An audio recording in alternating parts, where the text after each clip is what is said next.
I can literally smell autumn in the air, so why is it so hot in here? Could just be my fear. Could just be the fear and the anxiety.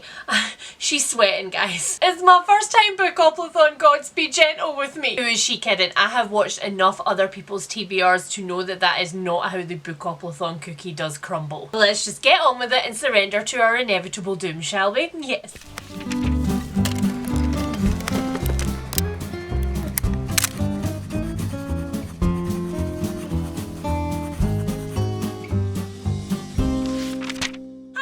It's Leanne and welcome back to a TBR. That's right, guys, gals and non-binary pals. She is making a TBR comeback. If you have been around my channel for more than 5 minutes or since before March, you will know that that is how long ago it was since I played my 2 combined TBR games. There are a multitude of reasons for that, some of which are outlined in my Life Fell Apart video and some of which I haven't even had a chance to tell you guys about yet because life. But you know, just as your depression lies to you when it tells you that you shouldn't get out of bed for several days, my brain lies to me and tells me that when I'm stressed, mood reading is a good place for me to be. But what that actually results in practice is lots and lots of books started and no books finished. Start all the books, finish none of the books. So many books in my house with a bookmark exactly halfway through, just in piles everywhere. And truth be told, that was stressing me out more than the actual making TBRs was stressing me out. But then, hallelujah, I hosted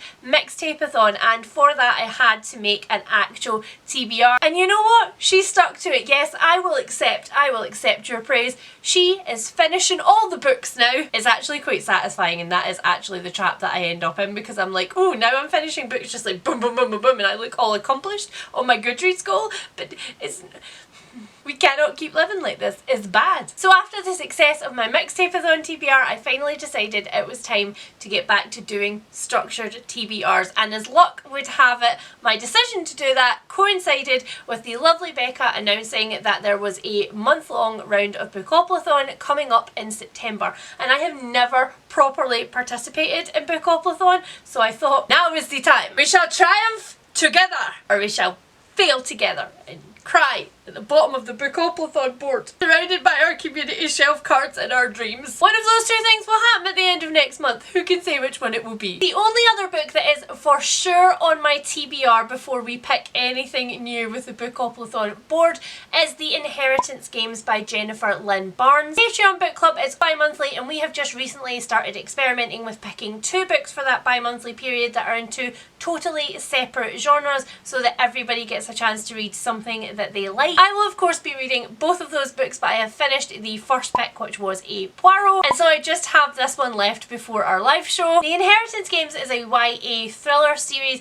about Avery Grams. She is just a typical high school student who's trying her best to get good grades, get a scholarship and get the hell out of both her high school and her little town. And then all of a sudden Tobias Hawthorne, a billionaire whom Avery had never heard of before, dies and leaves Avery his entire fortune. Avery has absolutely no idea why she, out of all people in the world, has been picked to inherit this massive fortune, but she does know that it could change her entire life forever. So she is quite motivated, which is a good thing because there is a catch. In order for Avery to get this massive fortune, she has to move into Hawthorne's old house with the family that he has just dispossessed. And this is no ordinary house. It's filled with puzzles and riddles and secret passageways and people who absolutely hate her. I have absolutely no idea how this one is going to shake out, but I am super excited that it got picked because it sounds quite a lot to me like the Truly Devious series,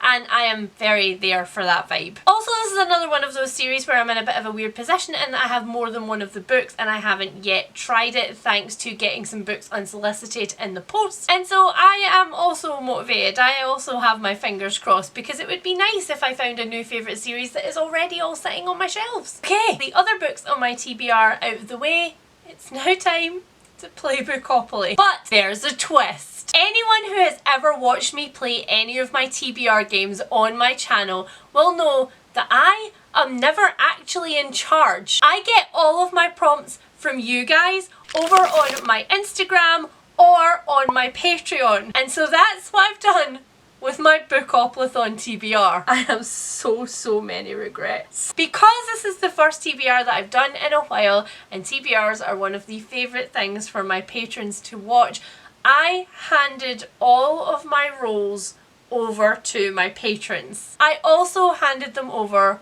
all of my community shelf cards. So first off, I am going to generate a number between 1 and 21, which is how many of my patrons gave me die rolls and prompts for this round of Bookoplathon. And then I am going to scroll through the comments and move the number of their roll on the board. And hopefully we'll only be doing this 6 times and there won't be any doubles, but we'll see. Hey Google, give me a random number between 1 and 21, please.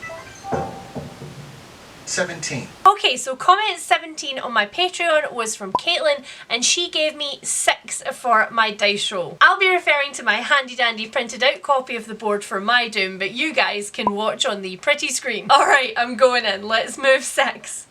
1, 2, 3, 4, 5, 6. Okay, that's not bad. 6 is a book with people on the cover. Now truly, with as many thriller and fantasy books as I have, I should not have any problems with finding a book with people on the cover, because both of those genres love to do it, although fantasy does it a hell of a lot better by usually having a whole person on the cover versus thriller, which usually just has, you know, a part of a girl's blonde haired face or a disembodied boob and downward shot. So let's see what I can go and find, and I shall return to you. Okay, as always, that was actually a lot harder than it looked, and I spent more time back there than I actually want to admit to you guys right now. Turns out that almost every book that features like an actual discernible person on the cover was one that I had already read. Or in the case of 2 that I picked up, which were perfect candidates,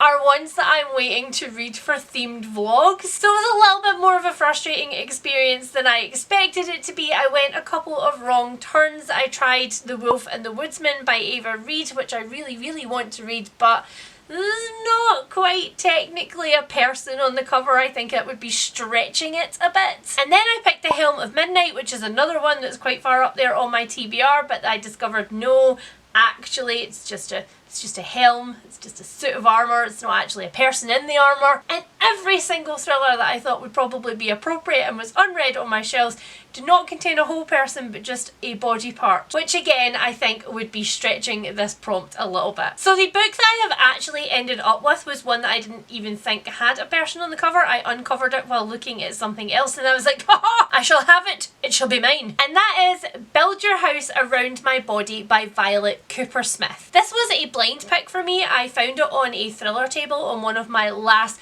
book adventures before I put myself on a book bang ban for the rest of the year. More about that in this video. And because I don't pay any attention, like literally any attention to literary prizes, I didn't realise until I picked it up that it had been longlisted for the Women's Prize for Fiction for 2022. But this very definitely has a fully illustrated girl on the front and also some absolutely stunningly illustrated snakes. Who did this cover? Eleanor Taylor. Eleanor Taylor, you have done a good job. But because this is a blind pick for me, I don't really know much about this book except that it's about 2 women who go missing and it has dual timelines. So let's read the back together and discover more. 1986. The teenage daughter of a wealthy Vietnamese family gets lost in an abandoned rubber plantation while fleeing her angry father and is forever changed by the experience. 2011. 25 years later, a young, unhappy Vietnamese American disappears from her new home in Saigon without a trace. The fates of both women are inescapably linked, bound together by past generations, by ghosts and ancestors, by the history of possessed bodies and possessed lands. Tell me you wouldn't have picked that up off the table and just instantly taken it home with you. 378 pages long. That is not unrealistic for a first book on this TBR. I am not yet terrified. Did I just tempt fate? Probably, but we move. Okay, time for my second roll. Pick a number between 1 and 21, please. 9. Okay, so we're finding person 9 on my Patreon, and that is Kirsty Reads and Creates, and Kirsty has given me 3 for my dice roll. So let's see where 3 lands us, starting where we were on people. 1, 2, 3 is buildings. A book with buildings on the cover. Do you know what that means? Do you know what that means? That's right. That means that she gets to pick herself a haunted house book. I can't even be funny because I am genuinely so excited by the fact that I get to pick a haunted house book.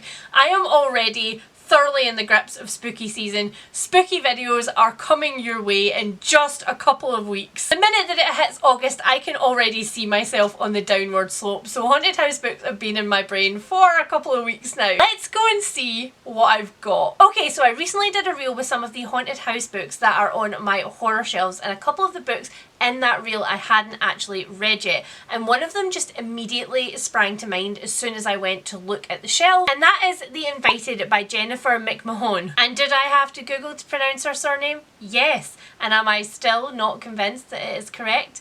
Yes. So this one is about Helen and Nate, who take off to the countryside to live what is for them an idyllic dream. They buy an old ramshackle barn-like property and they plan to renovate it from the ground up. It's in the kind of community that they could only dream about being a part of, and Helen, who is a history teacher, starts to get absolutely obsessed not just with the town but with the local legend surrounding the house that she has bought. According to local legend, a woman called Hattie Breckenridge lived and died there over a century ago, and all of the rumours about Hattie's death are very suspicious. But as Helen gets more and more fascinated by Hattie's story, she starts to find artefacts around this old town that she wants to incorporate into her house, like a beam from the old schoolhouse, bricks from a mill, a mantle from an old farmhouse, and without realising it, she slowly summons into being something in her house that is not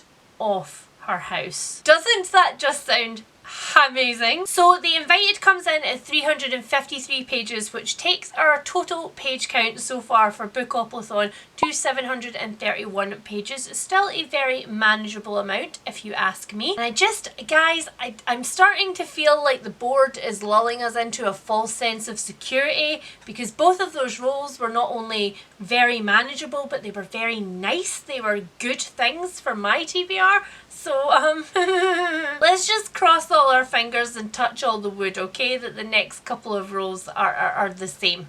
The fear is setting in. Pick a number between 1 and 21, please. 20. Okay, so we are counting down 20 in my Patreon comments, and 20 takes us to Agnes, and her dice roll is 11. 11 sounds like a much more juicy number.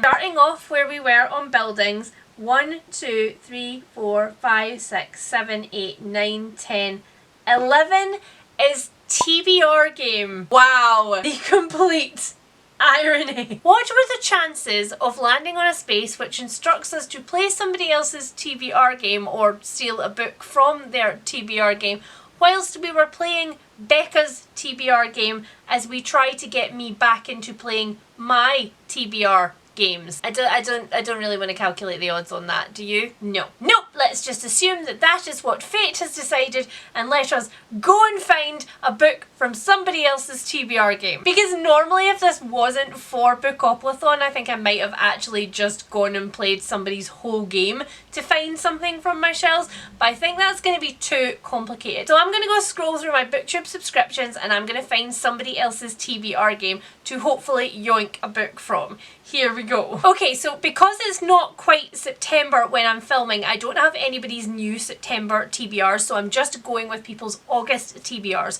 So when I had a look through, I ended up with the wonderful Beth from Book's Nest. Beth plays Fictionary on her channel, which is of course based on the game Pictionary, and this was interesting because this month she had actually given away control of her Fictionary TBR. So there was a lot of umming and ahhing and fear in this one too, which I felt like reflected my mood here. But from the possible picks for Beth's TBR, I ended up with The Beautiful Ones by Silvia Moreno-Garcia. Again, I'm not mad about it. It's definitely quite high up there on my TBR. The cover is to die for. And you guys know that I stan Silvia Moreno-Garcia on this channel. I don't know how many times I have said that recently, but it has been a lot. So Silvia Moreno-Garcia has got a weird way of writing books, and that every book that she writes kind of just sits in its own genre. Of course we had Mexican Gothic, which was a Mexican take on the Gothic tradition. But we've also had vampire stories, so you never really know what you're getting when you go into a Silvia Moreno-Garcia novel. And this one is giving me like X-Men meets historical vibes. So this one is about Nina, who is a socialite. She has just been presented for her very first season, but Nina has very poor control over her telekinesis when she is nervous. And so at her very first ball, she does something that makes her the talk of the town, and not in a good way. Reeling from this, and with the nickname of the Witch of Old House, which she can't shake, Nina meets Hector. He is a travelling entertainer who is also telekinetic, and he realises she's not a witch, she just needs somebody to help her learn to control her powers, and so he decides he's going to be that person for her, and as he teaches her, a romance blossoms. But Henry is keeping a horrible secret from Nina, and when it comes to light, it just might rip both of their lives apart. There's a kind of theme happening on this TBR of like hidden secrets and things just beyond the veil, and I'm really kind of there for it. So thanks for that one, Beth. That wasn't a horrible pick at all. And there were a couple of other books in Beth's video which I will link below, which I did not want to pick at all. So I'm considering myself very fortunate right now, yes. So I have the hardcover version of The Beautiful Ones, which comes in at 297 pages, and now I need to do maths. That brings our total of pages so far for Bookoplathon to 1073. Again, still a manageable amount. I'm still not terrified. I should stop saying it. I am going to tempt fate. Let us carry on and see what we get for our next roll. Pick a number between 1 and 21, please.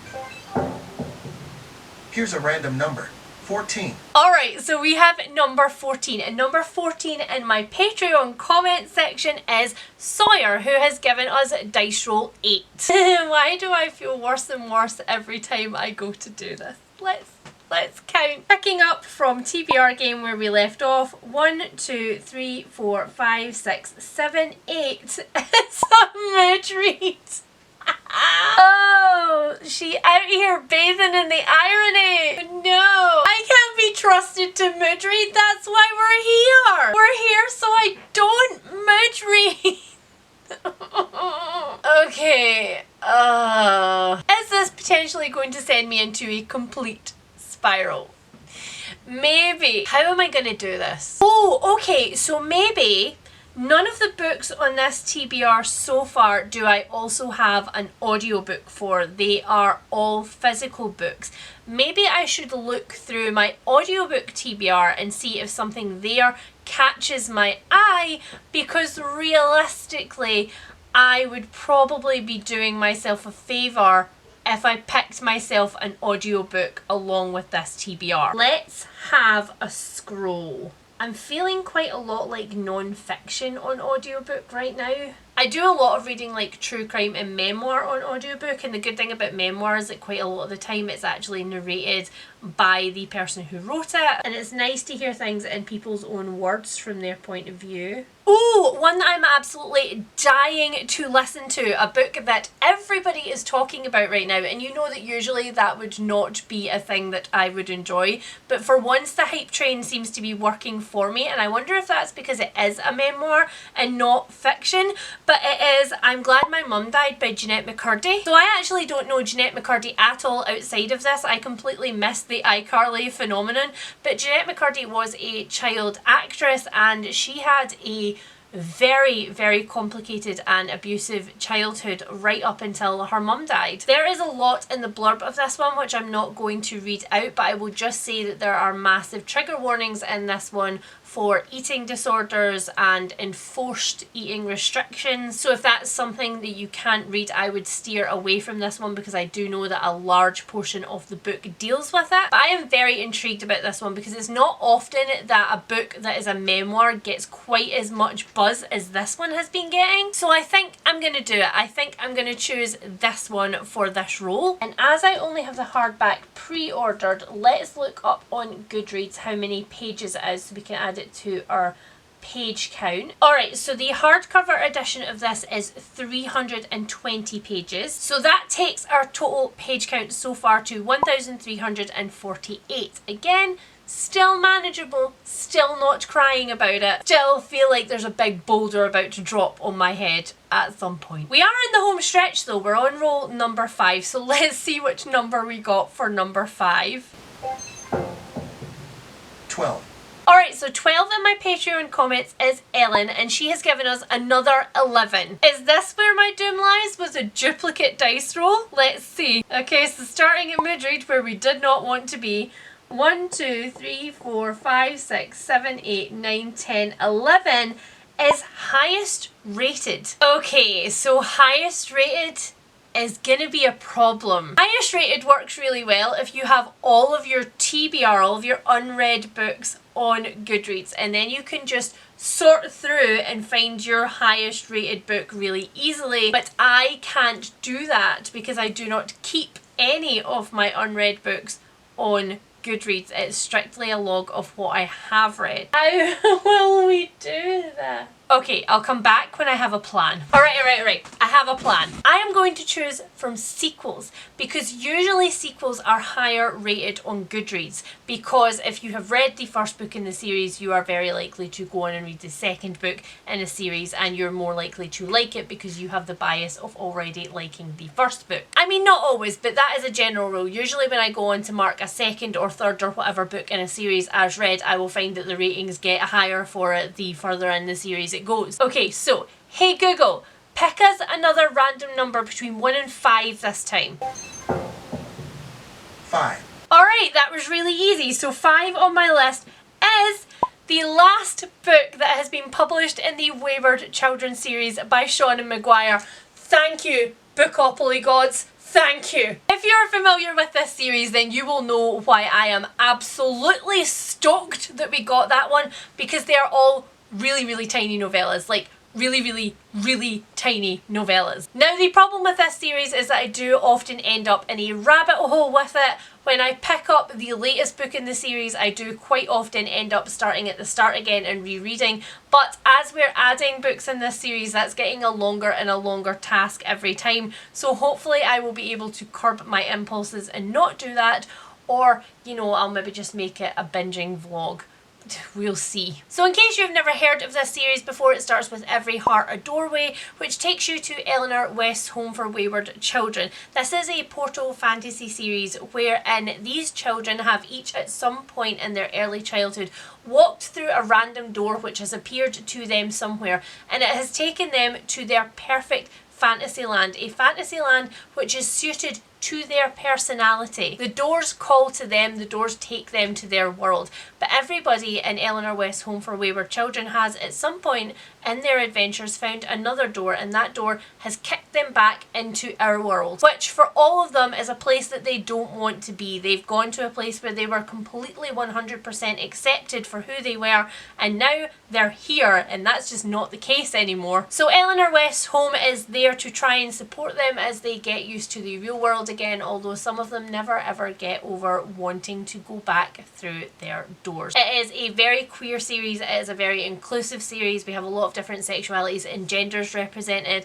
and I love it. Don't get me wrong, the series definitely has peaks and troughs. There are definitely some books in there that I'm more meh about than others, but there are also some characters in there that I love with all of my body. So again, not upset to have this one on my TBR. It is behind me on the shelf, but I don't want a massive stack of books to have to put away again because ADHD says no. So I have looked up how many pages are in this one, and it is 150. 150 pages takes us to 1,498 pages. I don't want to say it again because I feel like I'm tempting fate. We only have one more pick. How badly can it screw up, right? Alright, for our 6th and final pick. 15. Okay, so our last pick is 15, and that takes us to Cara from Pocketful of Prose in my Patreon comments, and they have given us Dice Roll 9. I have the fear. Okay, so starting from highest rated where we left off, 1, 2, 3, 4, 5, 6, 7, 8, 9 is Patterns and text. So Patterns and Text is a book with only patterns and text on the cover, but where the pattern must be the majority of the cover. And I'm assuming that that also discounts any book that has either people or buildings on them, because those are two of the other spaces that make up this set of spaces. I have no freaking idea, and I've been thwarted again because The Wolf and the Woodsman is still not patterns and text. It is still a vague kind of person-y thing on the cover. Oh my god, okay, I'm back, and I am both terrified and so freaking excited. Like, so terrified. But this is just the best pick. It is the best pick. The book that I have found is The 13th Tale by Diane Setterfield, and this book has been on my TBR for years. For actual full years. I have been so intimidated by this book because, bear with me, hear me out, not only is it a book for which the hype is high, like everybody who loves this book is crazy about this book, but also because I have a strong feeling that I'm going to agree with them. I have a strong feeling that this is going to become an absolute favourite book, and I'm kind of scared of all of the weight that I have put on it, of all of the expectations that I have about this book. But I'm gonna pick it because it is perfect. It is mostly pattern with text on the cover, and it is also kind of adjacently still a haunted house book. We've got keys to a house, we just don't have the house. See what I did there? And this is one of those books that I love the blurb so much that I'm just going to read it to you rather than telling you about the book, even though I know 100% what this book is about off the top of my head, because I'm kind of obsessed with the idea of it. Angelfield House stands abandoned and forgotten. It was once the imposing home of the March family, fascinating, manipulative Isabel, Charlie, her brutal and dangerous brother, and the wild, untamed twins, Emmeline and Adeline. But Angelfield House conceals a chilling secret whose impact still resonates. Now Margaret Leah is investigating Angelfield's past, and the mystery of the March family starts to unravel. What has the house been hiding? What is its connection with the enigmatic author Vida Winter? And what is it in Margaret's own troubled past that causes her to fall so powerfully under Angelfield's spell? It's time, guys. It's time to read this book. You know, I really do believe in that old Scottish saying of what's for you won't go by you, meaning if it was meant to be in your life and if it was meant to happen at this time, then it will happen. And I kind of wonder if Bookoplathon has just come along to bring this book into my life. The only downside to this book at all is that it's 456 freaking pages. 456 freaking pages. Many pages. It's a lot of pages. And that brings our total pages to 1,954, which is not quite as happy making as the previous number was. I was hoping for maybe like a 200 pager or maybe a 300 pager, but we shot for the moon and we ended up somewhere past it. Nevertheless, I think that this is manageable. Nevertheless, I think that it's okay. I mean, I'm not also going to add the page count of the other two books that I need to read on my TBR this month. And also, if for whatever reason I do absolutely race through this TBR, because let's be honest, there's a couple of shorter books on there, and there are some books that I've been really highly anticipating for a while, and I generally read those books faster. I will do some other random supplemental rolls for the rest of the month, and I will probably do those in the month's vlogs, because we do have a couple of vlogs coming to us very soon. So there we go, guys. There was my Bookoplathon TBR. That wasn't nearly as bad as I thought it was going to be. I feel like somehow the Bookoplathon gods will have screwed me over though. I feel like maybe one of these books, maybe one of my most anticipated books, will end up being rubbish.